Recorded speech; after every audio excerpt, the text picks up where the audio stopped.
Durante los últimos meses hemos asistido en nuestra América a múltiples movilizaciones, a expresiones populares de diversa índole, en todos los casos confrontando, como lo hemos podido pues apreciar en las imágenes, habría que decir, el orden social vigente, y allí ha salido, entre las muchas inquietudes que afloran, la preocupación, o más que la preocupación, ha salido la necesidad de reflexionar acerca de cómo leer estos procesos y sobre todo cómo interpretarlos, cómo considerarlos desde la izquierda. Incluso la pregunta que también está ahí planteada es si esas movilizaciones, podría afirmarse, tienen el sello de la izquierda o tienen un sello propio, o qué es la izquierda hoy, cuáles son las características que ella tiene,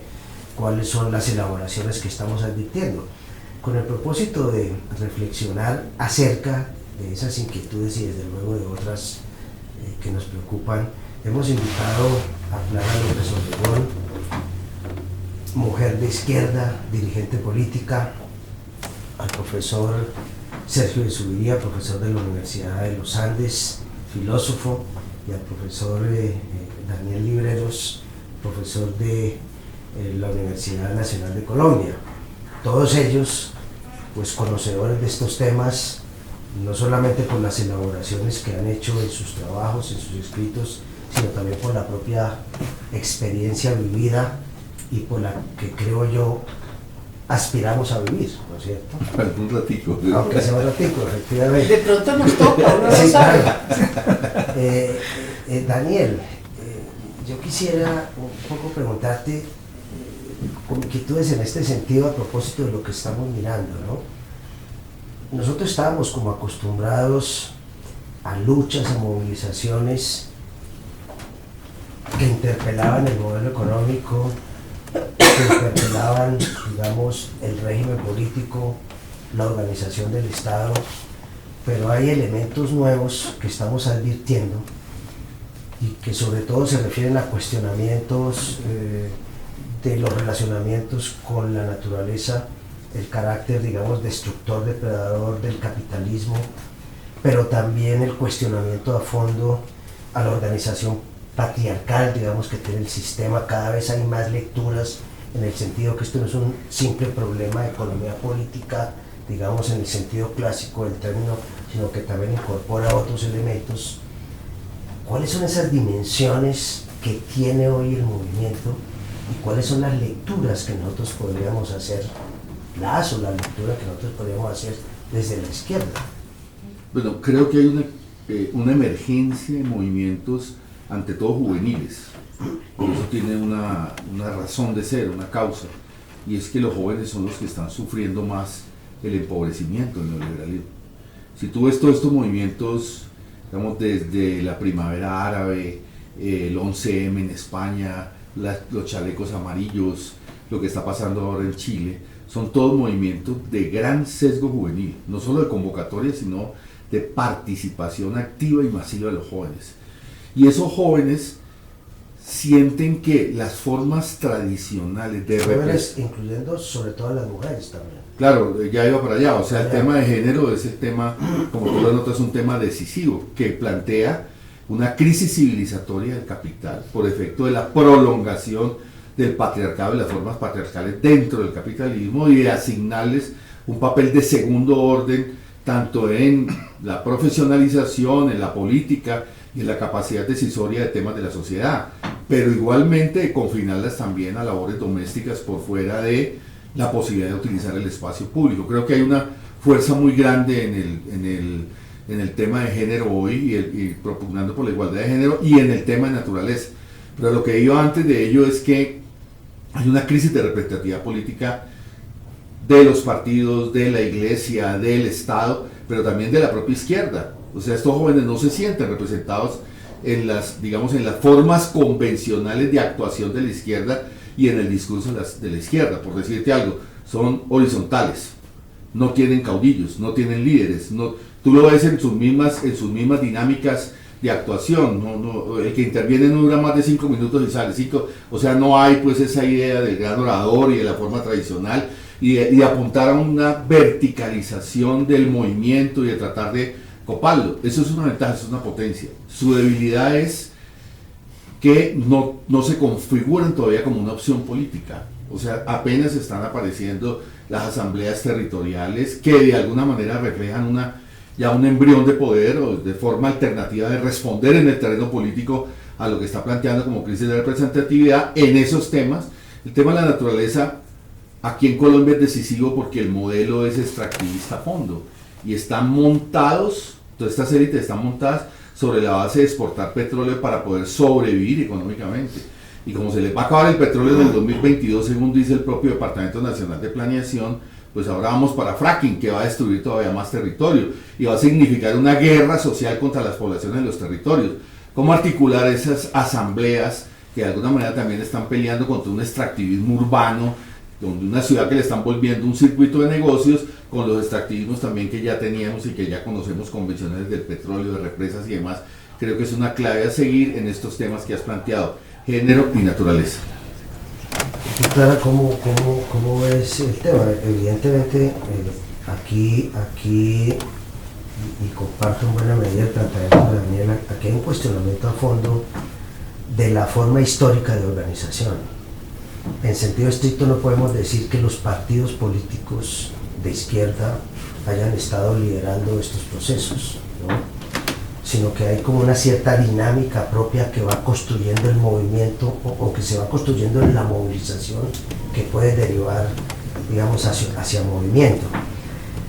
Y tú también llamas la atención sobre un problema en todo caso, y es que movilización por sí misma o movimiento por sí mismo también tiene problemas. ¿Cuál es la valoración que tú tienes? Es que nosotros mismos no tenemos códigos distintos al caudillo, al jefe, ¿no? Pero ese está como en el cuento de García Márquez, ya muy apolillado y hasta oliendo a feo.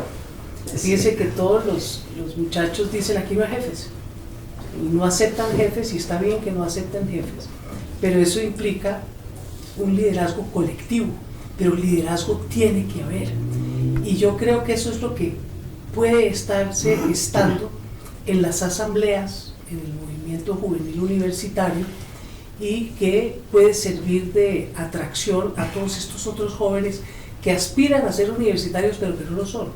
Entonces yo creo que ahí tendrá que ser de manera autogestionaria, generarse las nuevas formas de liderazgo colectivo que estamos echando de menos a quién ponerle el dedo, pero uno sí ve que hay procesos de toma de decisiones en los colectivos, y tomas de decisiones horizontales, con mucha discusión y con mucha participación de las mujeres.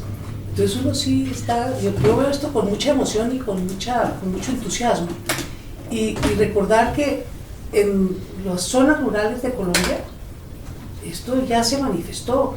Recuérdense todos esos referendos que se dieron por el agua en contra de la explotación minera, de la explotación petrolera, pero es que fueron en varios municipios las consultas populares y ganaban con el 95, con el 98% de la votación. Ahí hay un potencial absolutamente impresionante de movilización social en función de estos temas que ya son centrales para una nueva generación, que, como dice la niña Greta, que salió en la primera página de la revista Time, lo que falta en el liderazgo político de todos los países del mundo es voluntad política. Es que hoy se tiene uno que preguntar si el crecimiento económico siquiera es un indicador que se deba tener en cuenta, porque el crecimiento solo puede ser a costa de la naturaleza. Entonces sí hay que reformular el modelo. Y te añado, perdón que te interrumpa, y a costa de la desigualdad. Porque puede crecer la economía, porque vamos al Producto Interno Bruto, pero está concentrada cada vez más arriba, lo que es lo que está ocurriendo. Entonces el dilema no es como nos lo plantean los tecnócratas neoliberales, es que crece el PIB, es que bueno, ¿y a qué forma de redistribución tiene ese crecimiento?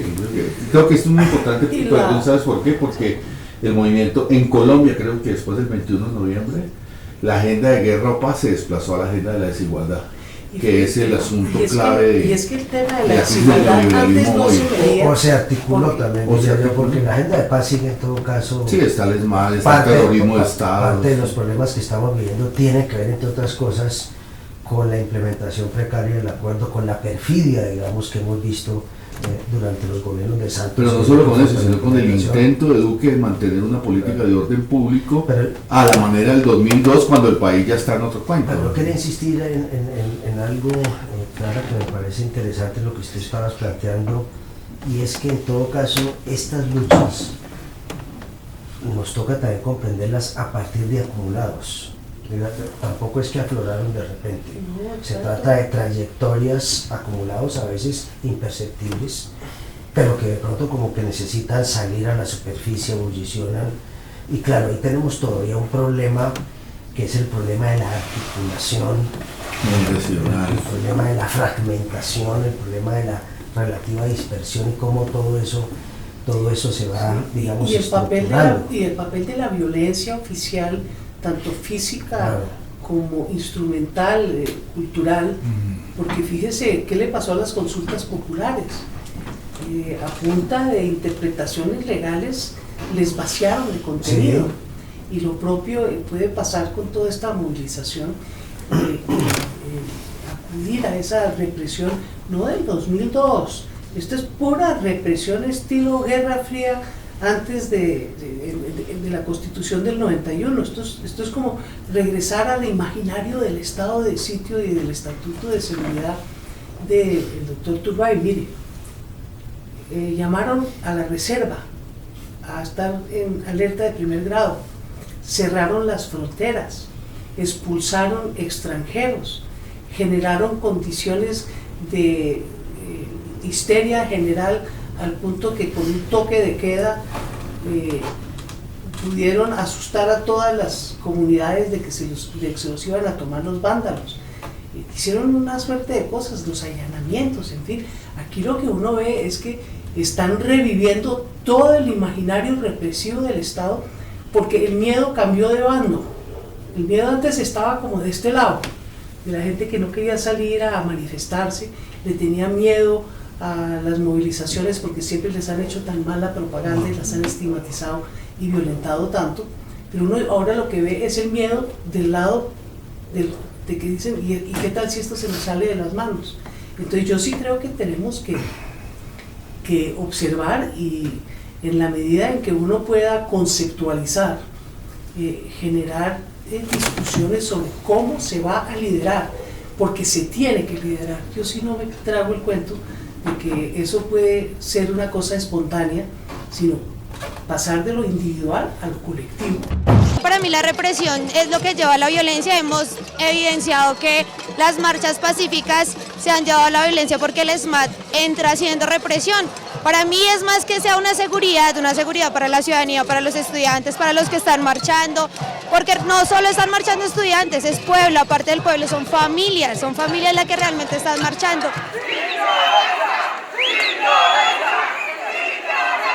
Estamos a una cuadra de la Plaza de Bolívar y nos empezaron a gasear. La gente está saliendo de la plaza porque está en un momento de nervios y de tensa, pero hay que conservar la calma. Porque no tienen la capacidad para sentarse a una mesa de diálogo y entender que el pueblo, que la gente, que todos los gremios están ofendidos. Eso es una realidad. Ellos quieren hacer ver que no es así, pero la realidad es que toda la gente está acá, la mayoría de los gremios, y en todas las ciudades están. Se presentaron algunos actos de vandalismo. Por supuesto, no son convocados por las organizaciones sociales, no son convocados por los trabajadores, estudiantes que hacen parte del paro. Son actos sistemáticos, que no sabemos las fuerzas que están detrás de esto. Intuimos que dentro de esto está la Policía Nacional, están personas que se quieren aprovechar de la situación para crear caos y confusión en toda la comunidad. Vamos a dar una noticia lamentable y la vamos a tomar con toda la responsabilidad como ciudadanos de paz que estamos luchando por un país diferente. Bien. Acaba de despedirse de este plano Dylan por la vida de Dylan. La lucha va a ser por el amor de esta patria. ¡Vamos! Así que por favor, este minuto de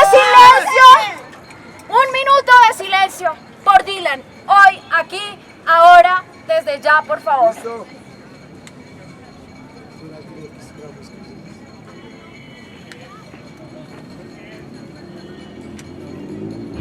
Es que quería yo, Sergio, precisamente introducir algo que se deriva de lo que acaba de señalar Clara y que me parece tú nos puedes ayudar a comprender mejor. Es que yo creo que aquí pues también se está evidenciando un cambio cultural. Tú acabas de decir, ¿no? Quienes sentían miedo antes eran otros o éramos nosotros, ¿no? Y creo que uno de los rasgos que estamos evidenciando es que incluso frente a la dura represión del Estado, pues la gente también está perdiendo el miedo, pues no lo está perdiendo, lo ha perdido, está dispuesta a confrontar.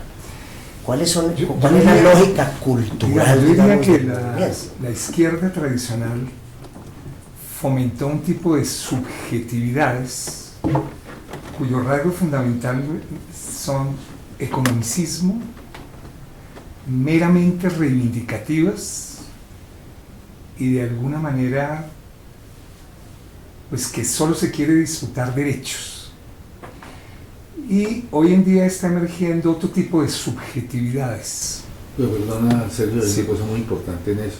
Entonces eso llevaba a separar intervención del sindicato e intervención del partido. Entonces yo digo que un poco la forma sindical, la forma cooperativa y la forma de los partidos de izquierda tradicionales fomentaban ese tipo de subjetividad. Y es reivindicativa, economicista, productivista. Que fue importante en todo fue caso, importante en una fase, pero hoy si tú le preguntas, como lo planteabas ahora, a un joven, ¿tú te sientes de izquierda o de derecha? Él diría, pues yo no me siento de izquierda y de derecha, porque si ser de izquierda es simplemente estar reivindicando, entonces no se va a sentir de izquierda. ¿Qué ha pasado en América Latina, hablando de trayectorias? Se han juntado unas subjetividades claves. La primera, la subjetividad indígena campesina de cosmovisiones no occidentales. Eso me parece un elemento fundamental. Y es la que aporta la crítica al desarrollismo, la crítica al progresismo, la crítica al Producto Interno Bruto, al modo de vida, al summa causae, y es pero fundamental. Ya Mariátegui, ¿no? Sí, desde los 30. Sí, entonces sería las subjetividades que yo llamaría indígenas campesinas con cosmovisiones no occidentales, críticas de la izquierda y críticas del capitalismo. Al mismo tiempo, las mujeres son las éticas del cuidado, las éticas feministas, las éticas claves que hoy está trabajando un poco la filosofía del, digamos, del cura Sui, del Epimeleña Eute, de las éticas del cuidado. Y no hay ningún lugar de América Latina donde el peso no esté en las mujeres y las éticas del cuidado. Entonces es un elemento fundamental de cambio cultural ahí que a veces es imperceptible. Y hay un tercer elemento que es los jóvenes urbanos, deslaboralizados, absolutamente que no creen en nada, que tienen precarización, deslaboralización, que nunca han tenido prima, que nunca han tenido sino OPS, que es una vida realmente de mierda. Casi son desechos. Y en ese sentido, la unidad de esas subjetividades hacia dinámicas constituyentes anticapitalistas es la posibilidad para mí de otra gramática de lo político, donde el tema ecológico, como lo ha señalado Daniel, es transversal.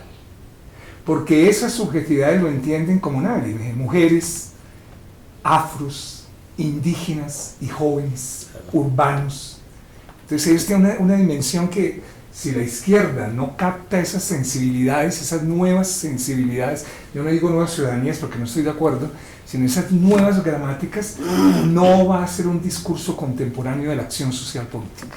Pero me llama la atención que cuando se introduce el tema de dinámicas constituyentes, eso a veces incluso hasta asusta, ¿no? En ciertas interpretaciones, en ciertas valoraciones, incluso de cómo se construyen alternativas hoy. En el propio caso colombiano yo he advertido a propósito de lo que ha ocurrido con el paro, con las movilizaciones, pues que se reivindica la defensa de la Constitución de 1991 como el gran proyecto político, digamos, que habría que sostener. pero yo creo que hay como una confusión también ahí entre lo que es un proceso constituyente, lo que es una asamblea constituyente como un momento del proceso. Pero me llama la atención que tú introduces la noción de proceso constituyente como algo que habría que considerar pues para efectos de mirar alternativas. ¿Tú cómo estás viendo eso, Daniel? Yo creo que el asunto es ese proceso constituyente, que empieza a desarrollarse ya en asambleas locales y que puede articularse a movimientos que ya están dados, ecológicos, de mujeres, que de alguna manera puedan construir un bloque político-social de masas que aparezca como un sujeto político, porque es que, ¿cuál es el problema que tenemos? Todo esto que estamos hablando es muy importante, pero esos movimientos todavía no se pueden constituir como opción política.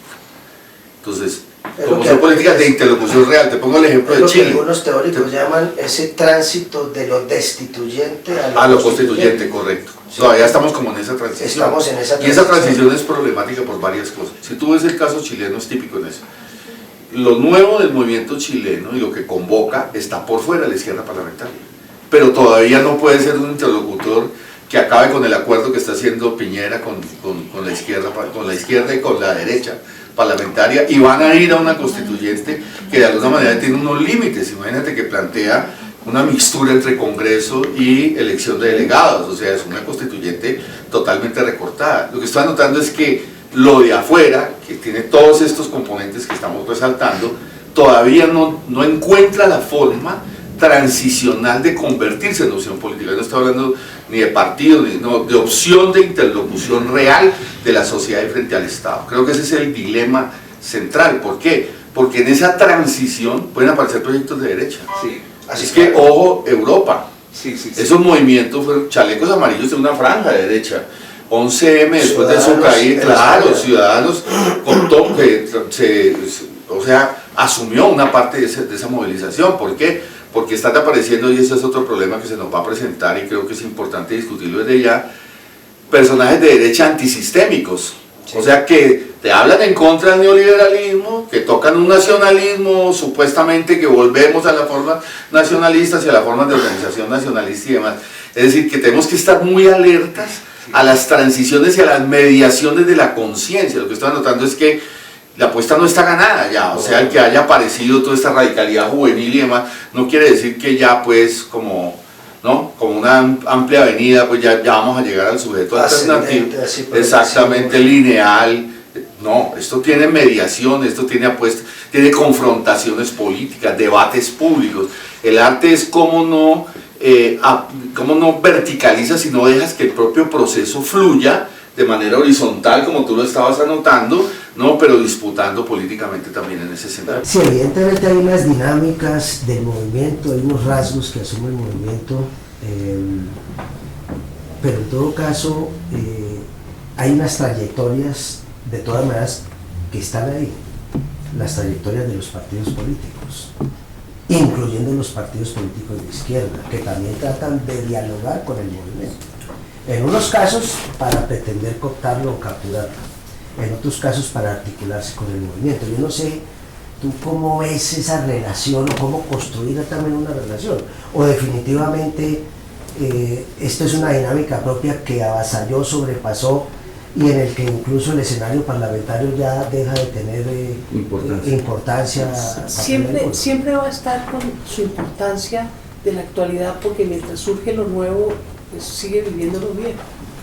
Pero la verdad es que uno lo que percibe en las discusiones de los grupos de izquierda, progresistas, incluyo en ellos algunos sectores pro paz del Partido Liberal, del movimiento en favor de la paz. Defensores de paz. Sí, y de defendamos la paz. Defendamos la paz. Es un conservadurismo, entre comillas, de lo políticamente correcto, muy preocupante, porque entonces no hay un esfuerzo concatenado para ver cómo hay una articulación o una colaboración o una participación en todo este proceso que necesita foco, porque yo veo esto tan heterogéneo, lo veo tan disperso, que puede perfectamente, al igual que crecer, diluirse, como le ha pasado a la primavera árabe, como le pasó al 11 de mayo en España, lo de Wall Street, muy parecido a lo nuestro con la garrotera que les dio la policía.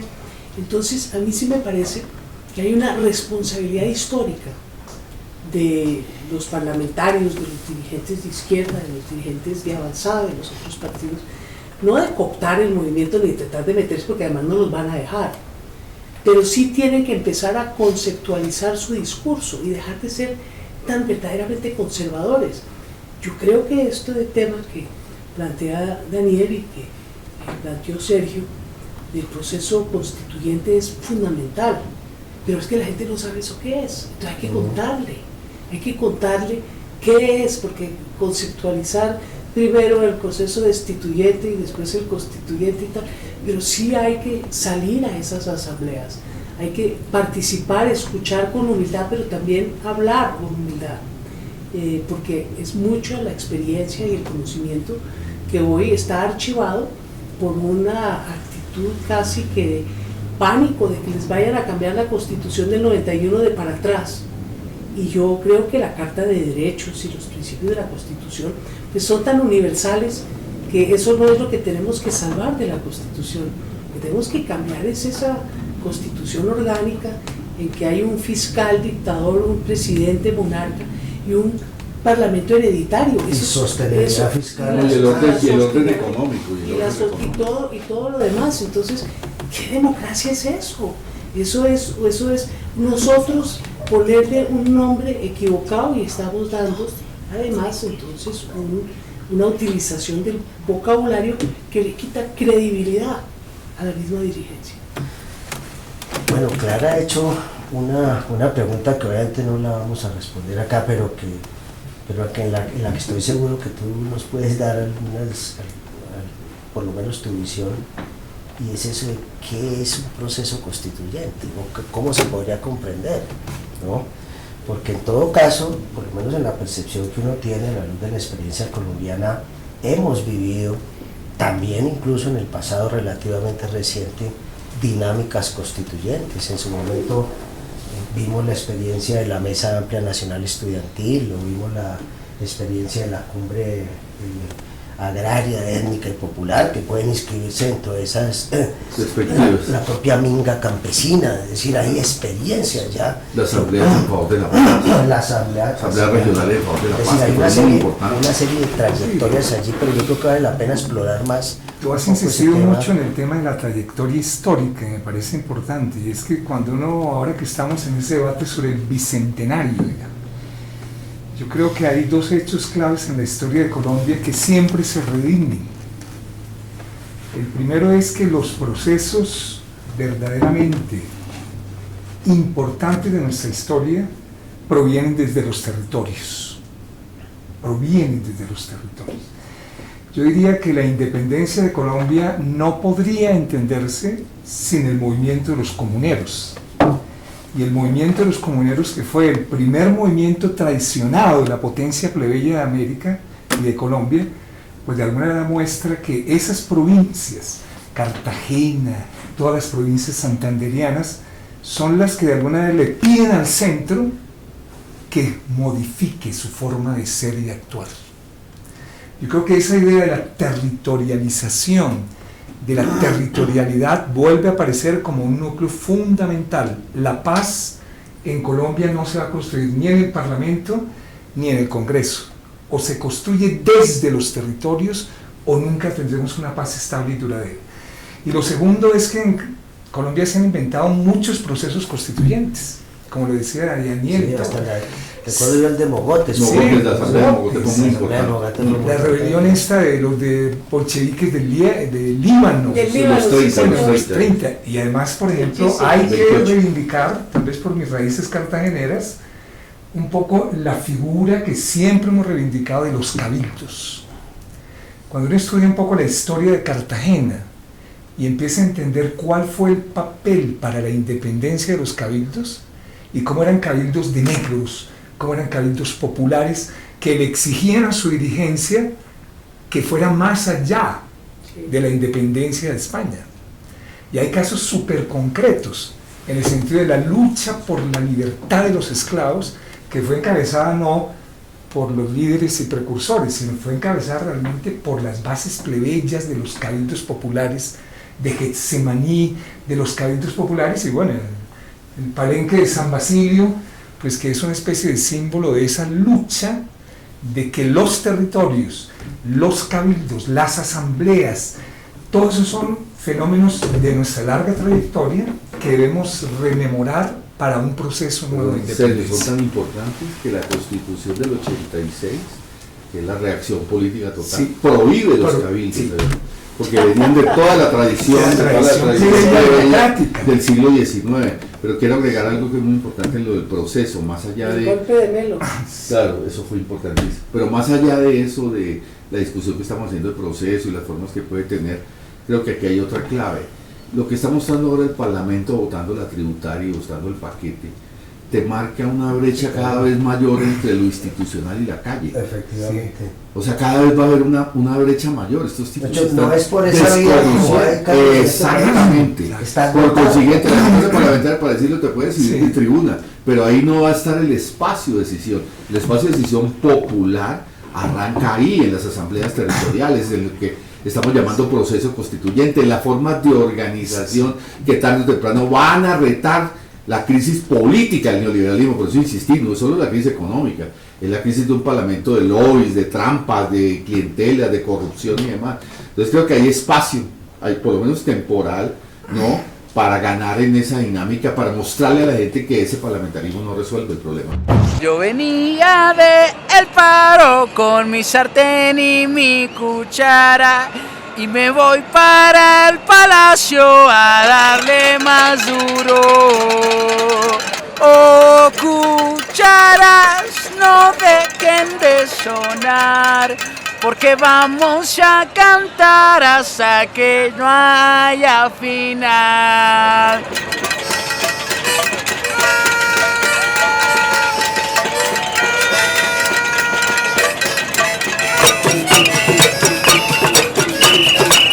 Marcho porque es mi derecho y el de todos los que estamos acá. Marcho porque nos manifestamos pacíficamente, porque en Colombia hay muchas cosas que no funcionan y nos vulneran los derechos todos los días.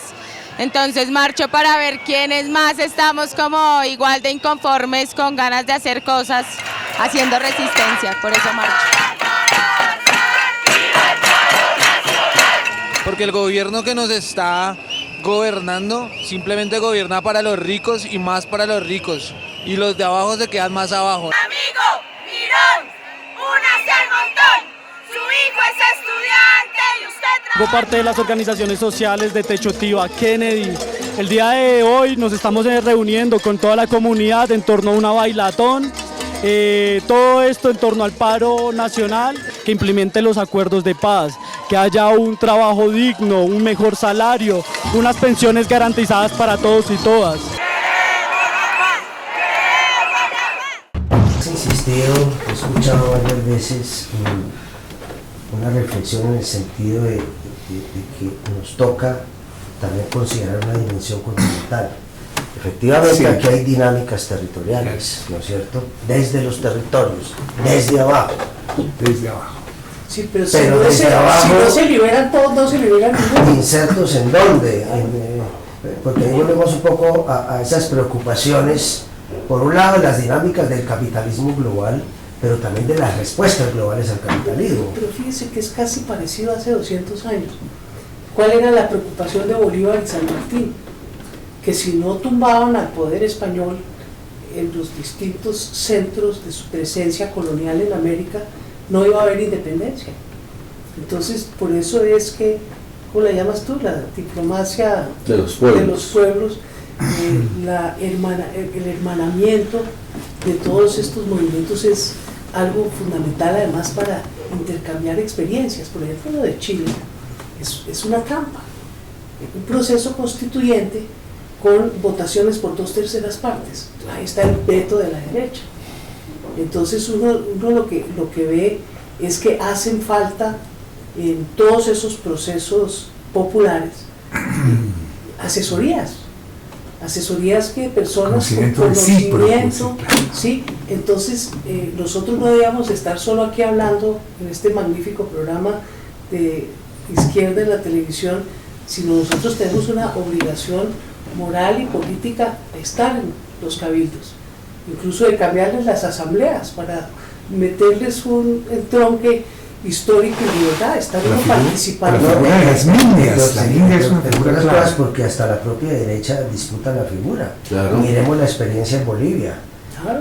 La derecha boliviana en Santa Cruz, en buena medida articuló el golpe a través de los cabildos. O sea, todo eso son campos de disputa, de alguna manera. Bueno, y yo los invito, de verdad, hay que ir. Hay que meterse y hay que invitar a los parlamentarios, es que están demasiado cómodos. Y el tema de la paz, que es tan importante, como ustedes han dicho, ya no pasa por el Parlamento, pasa por lo que está pasando en la calle. Y yo creo que hay que también decirle a la gente, bájense, arremánguense, pónganse a hablar con la gente. Un escuchatorio nos cabe bien a todos. Bien, yo creo que ya para llegar al cierre es muy importante esto último. Un minuto siempre para decir el tema de la paz. No, el tema de la paz está en la calle, o sea, en esta explosión social. El tema de la paz está en la calle. Ya no es el acuerdo por arriba, que es lo que ha desgastado más el terror de Estado urbano. Esta explosión con lo de Dylan y con lo que pasó en la Nacional del intento de secuestro de una pareja, que todos los acuerdos y las discusiones que tú podías hacer. Es un intento de desaparición forzada. Exactamente. Terrorismo de Estado. Eso y lo que pasó fue que la emergencia social, que inevitablemente tiene que tocar el tema de los derechos humanos, porque es el cierre del régimen contra el movimiento social, lo primero que tiene en la mira pública es las formas de terror de Estado, es paz andando. Es decir, lo social cuestionando los ejes del sistema político que queríamos cambiar con la negociación. ¿Cómo cierras este programa tan interesante? Yo cierro con lo que ha dicho Daniel, la importancia de centrar ahora la atención en desmontar el ESMAD, en quitarle, ¿qué tal? Una fuerza policial que es que con escopetas de calibre 12 echando bala por las calles en manifestaciones. Con carros de civil, sacando una pareja de estudiantes de la universidad. Y con grupos motorizados de SMAT de más o menos 10, 15 personas sin jefaturas serias. En ese detalle hay un detalle nuevo. Las resistencias también se expresan hoy en que esos carros fueron filmados. Claro, y que los ciudadanos siguieron, perdió el miedo y siguió. No, la diferencia de la época de Turbay es que hoy hay celulares, hay mecanismos de video y de redes y intercomunicación. Y hay un proceso de paz que mal que bien puso a Colombia en el ojo del mundo. Entonces aquí ya la violación de los derechos humanos no es gratis como si era antes. Pero yo sí diría que debemos concentrar un esfuerzo muy grande en el desmonte de ese aparato represivo antidemocrático que es el ESMAD, porque yo entiendo, hay que mantener el orden público, nadie se opone a que haya una vigilancia y una participación policial en la protesta social, pero usted no puede dejarle a la interpretación de un señor del ESMAD qué es protesta legítima y qué es protesta ilegítima, porque eso los está llevando a una guerra civil en la calle. Pero otra cosa, un minutico simplemente para decir, estos jóvenes que hemos visto, los de las subjetividades dispersas y demás, también están totalmente por fuera de la guerra, de procesos bélicos y demás en la forma tradicional como la estableció el terror de Estado. Creo que esa es otra ganancia de este movimiento. Y cuando el ESMAD los ataca, le responden con títeres, con teatro, con parodias. Creo que el arte callejero está demostrando mucho que efectivamente estamos en otro momento. Bueno, en otro momento. Profesor cierre. Profesor Sergio, tus palabras de cierre. Hay que colaborar cariñosa y con cuidado a la emergencia de otra gramática de la política. Y estamos seguros que la paz que se construye diariamente provendrá de los territorios, no del mundo institucional y parlamentario. Definitivamente desde abajo. Desde abajo. Construida por la gente. Construida por la gente. El movimiento. Y en las condiciones actuales habría que decir en proceso constituyente. Por ejemplo, cuando los indígenas vienen y protegen la manifestación, hay un encuentro de muchos mundos. Claro. Hay algo muy hermoso que muestra, digamos, la paz nos pertenece y los indígenas que tienen otra visión del mundo son capaces de proteger. Que tienen otra visión de guardia. Sí, otra visión de guardia. No mostrar la antípoda entre el ESMAD y la guardia indígena. Perfecto. En el día de hoy, pues hemos advertido nuevamente la riqueza, digamos, de estos temas. No hay manera de cerrar un programa de estos. Yo creo que más bien la mejor manera de cerrarlo es diciendo que estamos frente a problemas y asuntos que están abiertos, pero sobre todo que nos corresponde contribuir, como tú lo decías, Sergio, con amor, con todo el cariño, con pasión, ¿no es cierto?